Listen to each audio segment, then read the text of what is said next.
Hello, അപ്പോൾ നമുക്ക് henna paste ഉണ്ടാക്കുന്ന വീഡിയോ കണ്ടാലോ? അപ്പോൾ അതിനായിട്ട് ഞാൻ 100 ഗ്രാമോളം ഹെന്ന പൗഡർ എടുത്തിട്ടുണ്ട്. പിന്നെ അതിലേക്ക് ആവശ്യമായി വരുന്നത് ഷുഗറാണ് കേട്ടോ. 13 to 14 ഗ്രാംസ് വരെ ഷുഗർ ആഡ് ആക്കാൻ പറ്റും. ഞാനിതവിടെ 14 ഗ്രാംസോളം ഷുഗർ ആഡ് ആക്കിയിട്ടുണ്ട്. പിന്നെ അടുത്തതായിട്ട് ഞാനിതിലേക്ക് ചേർത്ത് കൊടുക്കുന്നത് ലെമൺ ജ്യൂസ് ആണ് കേട്ടോ.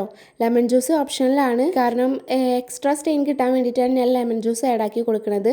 അല്ലാതെങ്കിലും സ്റ്റെയിൻ ഉണ്ടാവും, നമ്മൾ എസൻഷ്യൽ ഓയിൽ ആഡ് ആക്കി കഴിഞ്ഞാൽ തന്നെ അത്യാവശ്യം സ്റ്റെയിൻ ഉണ്ടാവും. എന്നാലും എൻ്റെ ഒരു സമാധാനത്തിന് വേണ്ടിയിട്ട് ഞാൻ കുറച്ച് ലെമൺ ജ്യൂസും കൂടി ആഡ് ആക്കിയിട്ടുണ്ട് കേട്ടോ. ഒരു ഹാഫ് ലെമണിൻ്റെ ജ്യൂസാണ് ആഡ് ആക്കിയിട്ടുള്ളത്. പിന്നെ ഞാൻ നേരത്തെ പറഞ്ഞ പോലെ മെയിനായിട്ടുള്ളതായിട്ടാണ് എസൻഷ്യൽ ഓയിൽ കേട്ടോ. നമ്മുടെ ഹെന്ന പേസ്റ്റിന് സ്റ്റെയിൻ കൂട്ടാൻ ആവശ്യമായിട്ടുള്ള സാധനമാണ് കേട്ടോ ഈ എസൻഷ്യൽ ഓയിൽ. അതൊരു 13 ml ഞാൻ ചേർത്ത് കൊടുക്കുന്നുണ്ട് കേട്ടോ.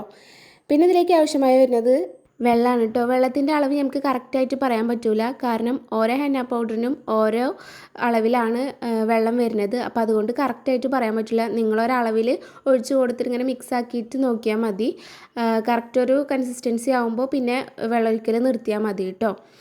അപ്പോൾ ഞാനിതൊക്കെ മിക്സാക്കി സെറ്റാക്കിയിട്ടുണ്ട്. ഇനി നമുക്കൊരു 7-8 മണിക്കൂറോളം ഡയലറീസിന് വെക്കണം. അതിനായിട്ട് ഞാൻ ക്ലീൻ റാപ്പൊക്കെ ചുറ്റി വെച്ചിട്ടുണ്ട്. ഇനി ക്ലീൻ റാപ്പ് ഇല്ലാന്നുണ്ടെങ്കിൽ കുഴപ്പമില്ല, നല്ല എയർ ടൈറ്റ് ആയിട്ടുള്ള കണ്ടെയ്നറിലാക്കിയിട്ട് ഒരു 7-8 മണിക്കൂറോളം ഡയലറീസിന് വെച്ചാൽ മതി.